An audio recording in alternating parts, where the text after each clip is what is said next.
একজন ইমাম সাহেব মসজিদে বয়ানে বললেন, যদি কোরবানি দেওয়ার জন্য তার নিকট কোনো হালাল অর্থ না থাকে তাহলে তিনি অন্যের কাছ থেকে অর্থ ধার নিয়ে কোরবানি দেবেন এবং পরে তার টাকা থেকে ধার পরিশোধ করবেন।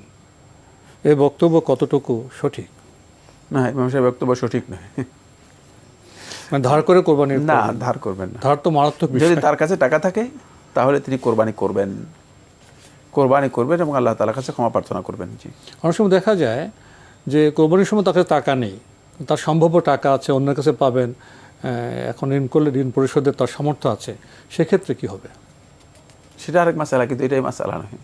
সেটা হচ্ছে কোনো ব্যক্তি তার কাছে এই মুহূর্তে টাকা নেই, তিনি টাকা যে কোনো সময় পরিশোধ করে দিবেন। হয়তো এই মাসে বেতন পান নাই, বেতনটা ঈদের পর দিন পাবেন, সেটা এটা তার জন্য জায়েজ রয়েছে, এটা করতে পারবেন।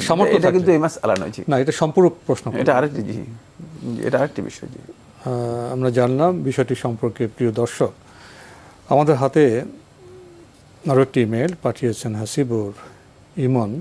লিখেছেন, আমি একটা মসজিদে তারাবি সালাত আদায় করি, সেখানে বিতরের সালাতে 2 রাকাতের পর বসে তাশাহুদ পাঠ করে এবং 3য় রাকাতে দরুদের পূর্বে রাফুল ইয়াদিন করে, সেখানে কি বিতর পড়ব নাকি বাসায় এসে পড়ব? বাসায় পড়তে পারেন। বিতরের সালাতের জন্য যেহেতু সুযোগ আছে, বিতরের সালাত মসজিদে পড়তে হবে এটা শর্ত নয়। বিতরের সালাত শ্রেষ্ঠত্বে পড়তে পারেন এবং বাসায় এসে পড়তে পারেন। বিতরের সালাত জামাতে পড়তে হবে এটাও শর্ত নয়।